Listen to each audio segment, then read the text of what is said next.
जय हिंद साथियों, स्वागत है आप सभी को आपके अपने परिवार इंडिया स्टडी पॉइंट। और चलिए जुड़ेंगे सभी साथी क्लास में। देखेंगे आज के सेशन में एसएससी जीडी परीक्षा 2025 जो आप लोगों का 4 फरवरी से लेकर के 25 फरवरी तक आपका जो एग्ज़ाम है, आज की क्लास में देखेंगे लगातार जो आपके टीसीएस के द्वारा पिछले 10 से 15 सालों से जो भी आपके क्वेश्चन बार बार पूछे गए हैं, हर साल हर शिफ्ट में उन्हीं सारे सवालों का निचोड़ संग्रह करेंगे। मोस्ट इम्पॉर्टेंट सेलेक्टेड जीके और जीएस और हिंदी प्रश्नों का छोटे सी क्लास में। तो अगर आप लोग इस बार एसएससी जीडी एग्ज़ाम को क्रैक करना चाहते हैं तो साथ ही क्लास को बिना स्किप किए वे अंत तक देखेंगे। आप सभी के शिफ्ट में सवाल यहीं से मिलेंगे बिल्कुल 100%। तो चलिए क्लास को बिना देरी किए हुए शुरू करते हैं। जितने साथी लोग क्लास में पहली बार विजिट किए हैं तो चैनल को फटाफट सब्सक्राइब कर लीजिए और बगल में एक बेल आइकन प्रेस करके ऑल पे ज़रूर आप लोग सेव कर लीजिएगा, ताकि जीडी परीक्षा से हर एक जानकारी आपको सबसे पहले मिल पाए। देखिए, पहला नंबर सवाल पूछा गया था कि हर्षवर्धन के काल में भारत आने वाली चीनी यात्री जो है, चीनी तीर्थयात्री कौन था? सभी साथी बताएंगे फटाफट से राइट आंसर क्या रहेगा। लगातार आपके प्रीवियस ईयर में पूछे गए हैं एसएससी जीडी एग्ज़ाम में। इस बार सवाल साथ ही यहाँ से आपको देखने को मिलेंगे, तो अच्छे से आप लोग याद रखेंगे। इस प्रश्न का सही आंसर है ऑप्शन नंबर डी। ऑप्शन को लॉक करेंगे और आगे बढ़ेंगे। व्यंग सॉन्ग आप लोग याद रखिएगा, डी ऑप्शन हमारा राइट रहेगा। नेक्स्ट क्वेश्चन देखिए, पूछा गया है कि 1757 में प्लासी के युद्ध में सिराजुद्दौला को किसने जो धोखा दिया? बताएंगे। 1757 में प्लासी के युद्ध में सिराजुद्दौला को किसने धोखा दिया था? तो प्यारे मित्रों, आप लोग याद रखेंगे मीर जाफर, सी ऑप्शन रहेगा इस क्वेश्चन का राइट आंसर। नेक्स्ट क्वेश्चन देखिए, पूछा गया है, सभी साथी क्लास को लाइक कर दीजिए आगे चलने से पहले। क्लास को लाइक कर देंगे आप लोग सभी साथी।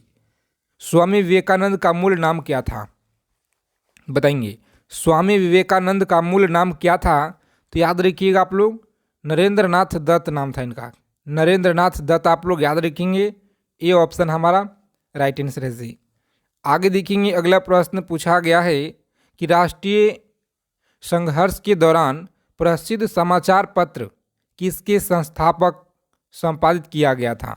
किसके संस्थापक संपादक कौन थे? तो याद रखेंगे आप लोग, संस्थापक जो है संपादक कौन थे? महात्मा गांधी थे, जवाहरलाल नेहरू थे, मोहम्मद इकबाल। तो सही आंसर याद रखेंगे लोकमान्य तिलक, डी ऑप्शन को लॉक करेंगे आप लोग और आगे बढ़ेंगे। क्लास के पीडीएफ ये आप लोगों को दिया जाएगा, आगे बताएंगे। तो अच्छे से आप लोग चीज़ों को समझिए और एक एक चीज़ों को आप लोग याद रखिएगा। भारतीय मरुस्थल को क्या कहा जाता है? तो भारतीय मरुस्थल को थार कहा जाता है, याद रखेंगे सी ऑप्शन आप लोग याद रखिएगा। चलिए नेक्स्ट क्वेश्चन देखिए, पूछा गया 6 नंबर सवाल है, विश्व का सबसे बड़ा डेल्टा यह कौन सा है? बताएंगे प्यारे साथियों, विश्व का सबसे बड़ा डेल्टा जो है यह कौन सा है? सुंदरवन का डेल्टा आप लोग याद रखेंगे, ए ऑप्शन हमारा सही आंसर है। सभी साथी क्लास के अंत में बताइएगा कि अपना अपना स्कोर आप लोग ईमानदारी से बताना है जी। नर्मदा नदी का उद्गम निम्नलिखित में से कौन सा नदी से होता है? नर्मदा नदी का जो उद्गम है यह कौन सा है? सतपुड़ा है, ब्रह्मगिरी है, अमरकंटक, पश्चिमी घाट की ढलान है। तो इम्पॉर्टेंट क्वेश्चन है, इसे आप लोग याद रखिएगा। अमरकंटक आप लोग याद रखिएगा, जहाँ से सोन नदी का उद्गम होता है। ठीक है, सोन नदी आप लोग याद रखिएगा, बहुत ज़्यादा इंपॉर्टेंट प्रश्न है। चलिए देखिए, यहाँ पे पूछा गया है नीति आयोग का पदेन अध्यक्ष कौन होता है? रोजाना आप लोग सुबह में 8 बजे क्लास में जुड़ेंगे साथी, और शाम को 7 PM पे आपको क्लास में जुड़ जाना है। और पिछले बार जो आप लोगों को हम तैयारी कराए थे, जो आपकी परीक्षा में लगातार पूछे गए भर भर के सवाल, मात्र 19 मिनट का एक वीडियो है जो चैनल का सबसे पॉपुलर है, तो उससे आप लोग जरूर देखिएगा। और यहाँ पे आप लोग याद रखेंगे सी ऑप्शन है इस प्रश्न का राइट आंसर। नेक्स्ट क्वेश्चन देखेंगे, पूछा गया है कि इसे भारत में हरित क्रांति का जनक कहा जाता है? हरित क्रांति का जनक किसे कहा जाता है? तो M.N. स्वामीनाथन आप लोग याद रखेंगे, M.N. स्वामीनाथन आपको याद रखना है, ए ऑप्शन हमारा सही आंसर है। नेक्स्ट क्वेश्चन देखिए, पूछा गया है कि संविधान में मौलिक कर्तव्य को कब शामिल किया गया? संविधान में मौलिक कर्तव्य को कब शामिल किया गया? 10 नंबर सवाल बताएंगे आप लोग, सही आंसर क्या रहेगा? तो याद रखिएगा बी ऑप्शन को आप लोग लॉक करेंगे यहाँ पे। याद रखिएगा आप लोग बी ऑप्शन रहेगा इस क्वेश्चन का राइट आंसर। 1976 आपको याद रखना है। चलिए देखिए नेक्स्ट क्वेश्चन देखेंगे, यहाँ पे पूछा गया है, अगला प्रश्न है कि रॉलेट किसके सिद्धांत पर जो है यह काम करता है? रॉलेट किसके सिद्धांत पे काम करता है? इंपॉर्टेंट प्रश्न, याद रखेंगे, ए ऑप्शन को लॉक करेंगे और आगे बढ़ेंगे। आज की क्लास में जितने भी प्रश्न हैं सारे के सारे आपके प्रीवियस ईयर का है। जी हाँ, प्रीवियस ईयर का प्रश्न लेकर आए हैं, जो आपके पिछले 10 से 12-15 सालों में जितने भी सवाल बार बार पूछे गए हैं उन्हीं सारों का निचोड़ पूरा का पूरा जो लेकर आए हैं आपके लिए। तो एक एक चीज़ों को आप लोग याद रखिएगा, पेपर में आपको हिस्से मिलेंगे। पीछे से आने वाली वस्तु को देखने के लिए वाहन में किस दर्पण लेंस का उपयोग किया जाता है? चलिए सभी साथी बताएंगे आप लोग, उत्तल दर्पण आपको याद रखना है। नेक्स्ट क्वेश्चन देखेंगे यहाँ पे, पेट्रोलियम किसका मिश्रण है? बताएंगे पेट्रोलियम जो है यह किसका मिश्रण है? चलिए सभी साथी याद रखेंगे, बी ऑप्शन को लॉक करेंगे आप लोग और आगे बढ़ेंगे। अगला प्रश्न देखिए, पूछा गया है कि निम्नलिखित में से कौन सबसे बड़ा जीवित पक्षी है? सभी को याद रखना है जीवित पक्षी कौन सा है। यह सवाल आपके लगातार परीक्षा में पूछे गए हैं जी, अच्छे से आप लोग याद रखिएगा, बहुत इंपॉर्टेंट क्वेश्चन है। लॉक करेंगे ऑप्शन नंबर बी और आगे बढ़ेंगे आप लोग, सही आंसर है। चलिए देखिए यहाँ पे पूछा गया है आपके एग्जाम में कि हमारे शरीर में हड्डियाँ जो है यह कुल कितना संख्या है? हड्डियों की कुल संख्या कितना है? तो अच्छे से आप लोग याद रखेंगे 206 आपको याद रखना है। और शिशु में कितना होता है कमेंट करके आप लोग बताइएगा, देखते हैं कितने लोग सही आंसर कर पाते हैं। चलिए नेक्स्ट क्वेश्चन देखेंगे यहाँ पे, संयुक्त राज्य अमेरिका के राष्ट्रपति का नाम क्या है? बताएंगे राष्ट्रपति का नाम क्या है? तो अभी आप लोग कमेंट करके बताइएगा। और 17 नंबर सवाल आपकी स्क्रीन पे है, सभी लोग अच्छे से याद रखिएगा। भारत एवं पाकिस्तान के बीच सीमांकन रेखा क्या जो है इसे किसे कहा जाता है? किसे कहा जाता है सीमांकन रेखा? तो अच्छे से आप लोग याद रखिएगा, रेड क्लिफ रेखा जो है भारत और पाकिस्तान का सीमांकन रेखा कहलाता है, रेड क्लिफ रेखा। चलिए देखेंगे अगला प्रश्न है, एन किस देश की मुद्रा है? चलिए सभी साथी बताएंगे फटाफट से, एन किस देश की मुद्रा है? तो साथियों याद रखेंगे यहाँ पे सही आंसर बी ऑप्शन को लॉक करेंगे आप लोग, जापान आपको याद रखना है। कहाँ क्या जी? जापान आप लोग याद रखिएगा, राइट आंसर है। चलिए देखेंगे अगला प्रश्न है कि विश्व पर्यावरण दिवस कब मनाया जाता है? बताएंगे विश्व पर्यावरण दिवस जो है यह कब मनाया जाता है? तो साथियों याद रखेंगे 5 जून को यह मनाया जाता है जी। कब? 5 जून आप लोग याद रखिएगा, सी ऑप्शन हमारा सही आंसर है। आगे देखेंगे अगला प्रश्न पूछा गया है, 20 नंबर सवाल है, डिस्कवरी ऑफ इंडिया की पुस्तक के लेखक कौन है? चलिए सभी साथी कमेंट करके बताइए, डिस्कवरी ऑफ इंडिया पुस्तक के लेखक कौन है? तो अच्छे से आप लोग याद रखेंगे, डी ऑप्शन को लॉक करेंगे आप लोग, जवाहरलाल नेहरू आपको याद रखना है, सही आंसर है।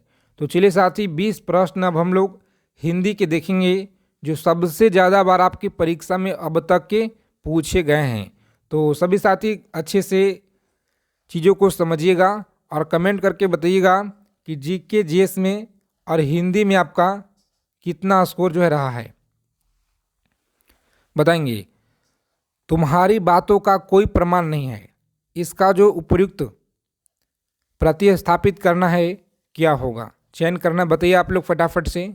तुम्हारी बातों का कोई प्रमाण नहीं है, तो इसका जो राइट आंसर होगा साथी बी ऑप्शन आप लोग याद रखिएगा, साक्ष्य। आगे देखेंगे अगला प्रश्न है, रूह कांपना मुहावरे का सही अर्थ क्या होता है? बताइए रूह कांपना मुहावरे का सही अर्थ क्या होता है? तो अच्छे से आप लोग याद रखेंगे, यहाँ पे इंपॉर्टेंट सवाल है ऑप्शन नंबर बी ऑप्शन को आप लोग याद रखिएगा, बहुत डरना होता है। आगे देखेंगे अगला प्रश्न है, जान हथेली पे रखना मुहावरे के 2 प्रश्न आपके एग्जाम में मिलेंगे जी। और विलोम शब्द का 2 हो गया, पर्यायवाची 2 हो गए, वर्तनी हो गया 2 प्रश्न, गधान से प्रश्न आपके 5 क्वेश्चन है। तो अच्छे से आप लोग चीज़ों को कवर करते चलिए। जान हथेली पे रखना मुहावरा क्या होता है? बताइए आप लोग। तो सही आंसर सी ऑप्शन को लॉक करेंगे, जीवन को संकट में डालना। जीवन को संकट में डालना आप लोग याद रखिएगा। चलिए देखेंगे अगला प्रश्न है, महादेव का पर्यायवाची क्या होगा? महादेव का पर्यायवाची क्या होता है? तो साथियों याद रखेंगे, डी ऑप्शन को लॉक करेंगे आप लोग, शंकर आपको याद रखना है। चलिए देखेंगे अगला प्रश्न है कि दिए गए वाक्यांश के लिए एक शब्द दीजिए। काम से जी चुराने वाला के लिए क्या कहा जाता है? तो जो काम से जी चुराता है उसे क्या कहा जाता है? तो कमचोर आप लोग याद रखिएगा, सी ऑप्शन को लॉक करेंगे। चलिए नेक्स्ट क्वेश्चन देखिए, यहाँ पे सभी सवाल आपके परीक्षा में पूछे गए हैं, जीडी परीक्षा में आपके पूछे गए हैं। दिए गए शब्द का विलोम चुने। शोक का विलोम क्या होगा? तो याद रखिएगा, शोक का हर्ष होता है, ठीक है, हर्ष आप लोग याद रखिएगा, ए ऑप्शन रहेगा हमारा राइट आंसर जी। आगे देखेंगे अगला प्रश्न है कि सही वर्तनी वाले शब्द को चयन करें। कौन सा ऑप्शन में शुद्ध शब्द लिखा गया है अतिथि गृह? तो आप लोग देखिए यहाँ पे जो राइट लिखा गया है साथी, ऑप्शन नंबर अतिथि, अतिथि और गृह इस तरह से लिखा जाता है, जो हमारा बी ऑप्शन में दिया गया है राइट आंसर। चलिए नेक्स्ट क्वेश्चन देखेंगे, यहाँ पे इनमें से कौन सा संधि विच्छेद सही नहीं है? संधि विच्छेद कौन सा सही नहीं है? 4 विकल्प दिए गए हैं और यहाँ पे जो आपका राइट आंसर है याद रखिएगा आप लोग, सही आंसर ऑप्शन नंबर ए रहेगा जी। कौन सा? ए ऑप्शन को लॉक करेंगे और आगे बढ़ेंगे। सभी साथी क्लास को बिना स्किप किए अंत तक देखिएगा, अगर आपको इस बार सिलेक्शन लेना है, एक सीट पक्का करना है तो। विषाद शब्द का जो विपरीत शब्द है यह क्या होगा? बताइए आप लोग, विषाद शब्द का विपरीत शब्द क्या होगा? तो याद रखेंगे आप लोग, बी ऑप्शन को लॉक करेंगे और आगे बढ़ेंगे। आगे देखिए, किरण का पर्यायवाची क्या नहीं है? ध्यान दीजिएगा, एग्जाम में नहीं जो लगा रहा था लास्ट में, यही आपको ध्यान देना है जी। अच्छे से आप लोग याद रखिएगा, सी ऑप्शन को लॉक करेंगे और आगे बढ़ेंगे। ज़्यादा से ज़्यादा आप लोग मौका लगाइए अभी। और पंचवटी निम्नलिखित में से किसकी रचना है? बताइए, पंचवटी किसकी रचना है? तो आप सभी लोग अच्छे से याद रखेंगे यहाँ पे, मैथिली शरण गुप्त। मैथिली शरण गुप्त आप लोग याद रखेंगे, बी ऑप्शन को लॉक करेंगे और नेक्स्ट आगे बढ़ेंगे। कौन सा वाक्य अशुद्ध है? चलिए बताएंगे आप लोग, कौन सा वाक्य यहाँ पे अशुद्ध लिखा गया है?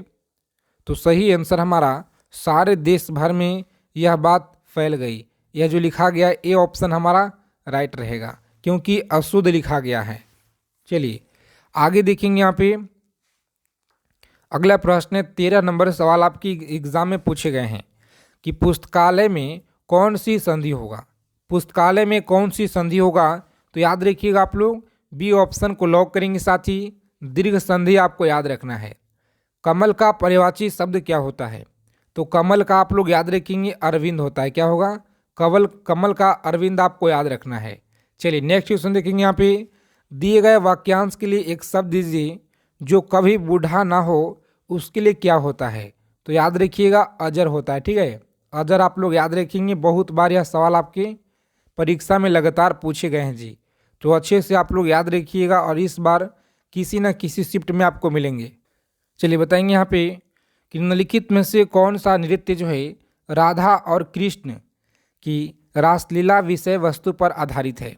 बताएंगे आप लोग, यह कौन सा है? तो याद रखेंगे, मणिपुर का जो नृत्य है, मणिपुर का नृत्य राधा और कृष्ण के रासलीला पर विषय पर प्रस्तुत है। चलिए देखिए, यहाँ पे सत्रिया जो नृत्य है असम का है, कथक आपका उत्तर प्रदेश का है, मोहिनी अट्टम आपका केरल का है। इसे आप लोग याद रखिएगा। आगे देखेंगे, यहाँ पे अगला प्रश्न है, गुरु विपिन सिंह जिन्हें 1966 में संगीत नाटक अकादमी पुरस्कार और मध्य प्रदेश सरकार द्वारा कालिदास सम्मान से सम्मानित किया गया था, निम्नलिखित में से किस भारतीय शास्त्रीय नृत्य के प्रतिपादक थे? तो याद रखिएगा आप लोग, सही आंसर यहाँ पे साथी ऑप्शन नंबर मणिपुर नृत्य से, ए ऑप्शन को लॉक करेंगे और आगे बढ़ेंगे।